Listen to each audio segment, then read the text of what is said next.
Barangkali kita masih ingat lagi, satu orang jemaah kita punya anak yang hafal Quran. Tetapi dia telah dilanda oleh satu penyakit sehingga dibawa ke hospital Kuala Lumpur. Kalau tak salah dari Perak.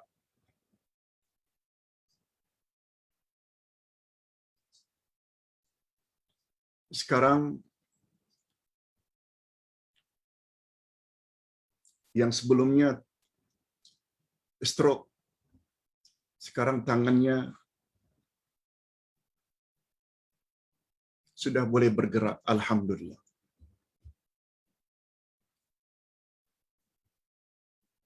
Cuma pertanyaannya bagaimana cara untuk mengambil uduknya, Pak Ustaz? Ada yang kata uduknya muka dan tangan saja. Harap Pak Uday dapat tolong jelaskan. Anak saya yang bernama Hafizuddin, yes, Hafizuddin. Boleh tak Hafizuddin buat salat jamak Maghrib dan Isya, Zuhur dan Asar karena kesulitan tersebut? Saya agak keliru, Pak Uday. Sekarang Hafizuddin pakai pampers.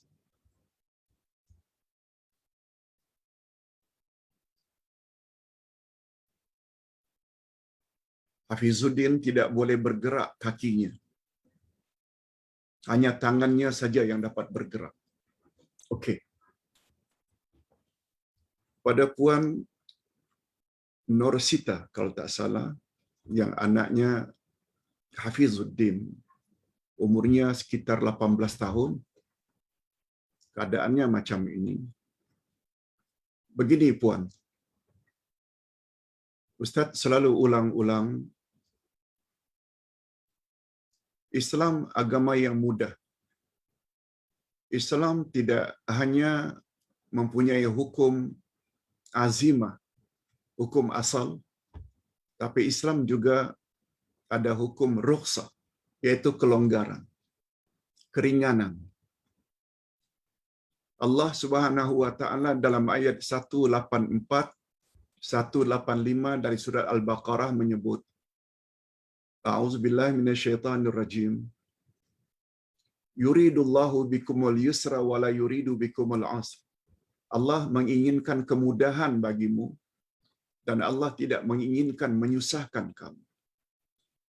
Ayat terakhir dari surat Al-Baqarah 286, la yukallifullahu nafsan illa wus'aha.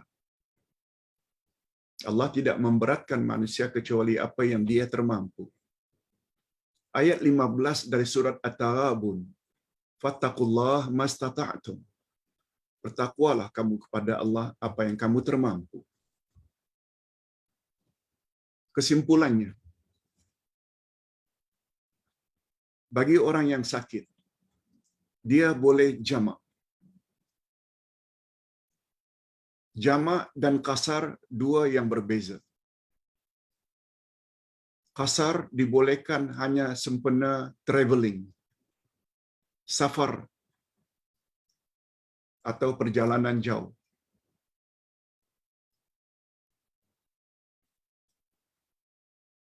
Selain juga boleh jamak. Tapi qasar sempena perjalanan jauh saja.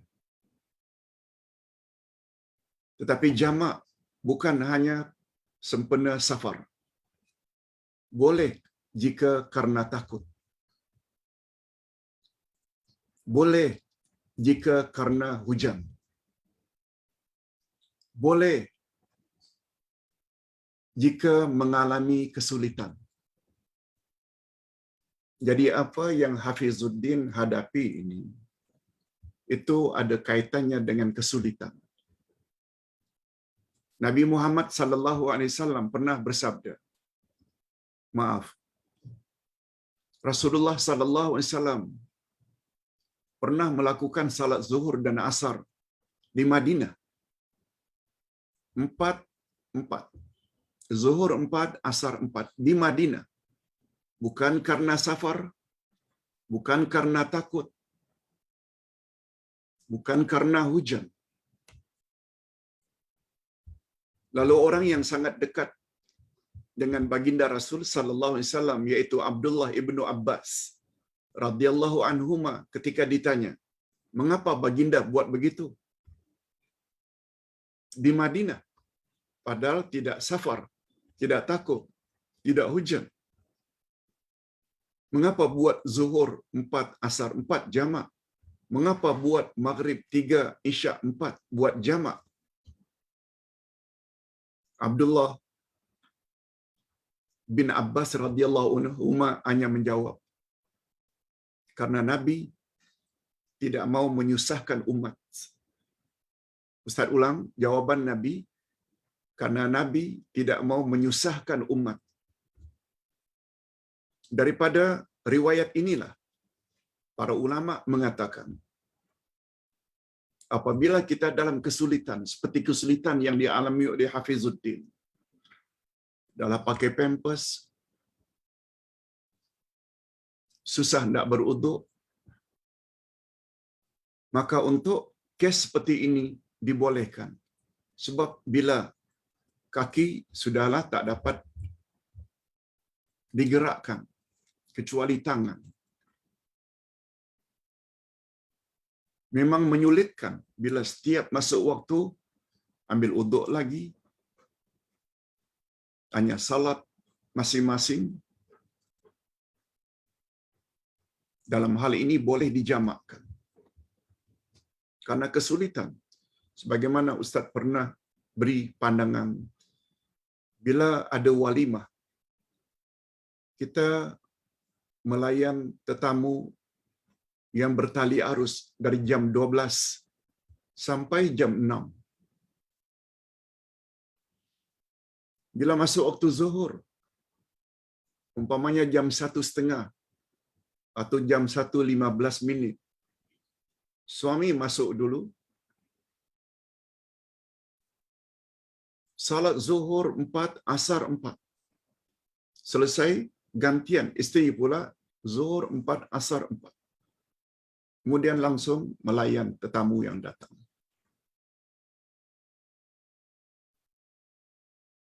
Sehingga masuk waktu asar dah tak payah lagi untuk salat asar sebab sudah jamak takdim. Lagipun perkara seperti ini tidak dilakukan selalu pun. Kawinkan anak, betul tak? Kadang-kadang 10 tahun sekali. Bukan tiap minggu dibolehkan. Pandangan. Itu pandangan pribadi Uday setelah memahami hadis tadi.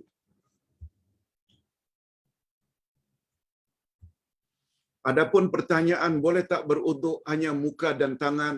Nah, ini salah. Anggota uduk sudah disebut oleh Allah dalam surat Al-Baqarah.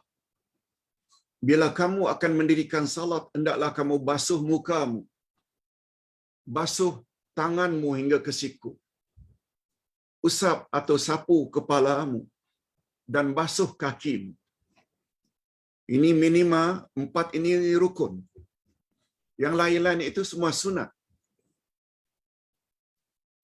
Membasuh tangan hingga pergelangan, berkumur-kumur, mengembuskan air dari hidung, termasuk sapu telinga, semuanya sunat. Oleh sebab itu tidak betul kalau uduk hanya muka dan tangan. Barangkali yang dimaksudkan itu adalah tayamum. Kalau tayamum betul. Tapi bukan namanya uduk, tapi tayamum. Sabda Nabi sallallahu alaihi wasallam dalam hadis sahih,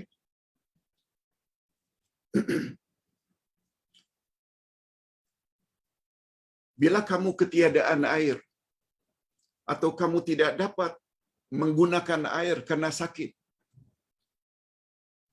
atau ada air tapi kamu tidak dapat mengambil air tersebut, umpamanya air banyak dalam perigi tapi tidak ada timba dengan tali untuk menyampaikan air, kita dikategori sebagai orang yang ketiadaan air. Sebab tak dapat dicapai. Air ada dalam perigi tapi jauh. Tak ada timba, tidak ada tali. Ketika itu boleh tayamum. Nah, tayamum kata Nabi, tepuk tangan pada tanah yang berdebu. Kemudian kita adu-adukan dua tangan supaya bahagian kasar tanah tadi itu jatuh, lalu diusap pada muka. Bawa ke bawah.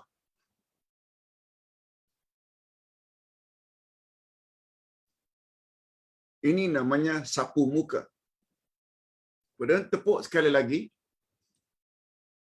Kemudian kita letakkan belakang tangan kanan ini kepada telapak kanan kiri yang ada debu.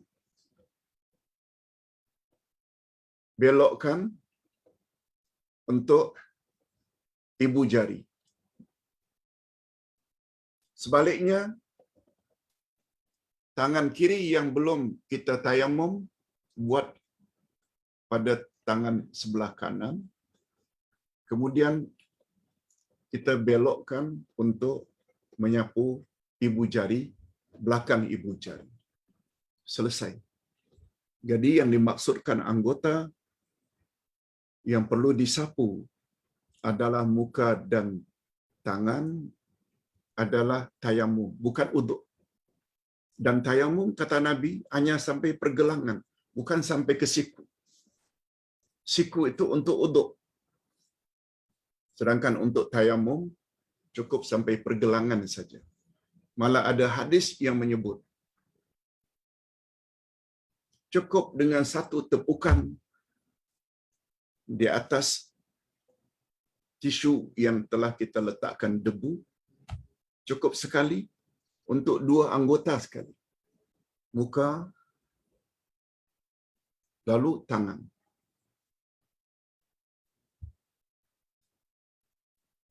Selesai salat. Dan salatnya sah. Demikian ajaran Nabi Muhammad sallallahu alaihi wasallam berdasarkan ayat Al-Quranul Karim. Bukan berdasarkan cerita pendapat ini, pendapat ini. Tidak. Ustaz yakin dengan cara begini. Hadirin dan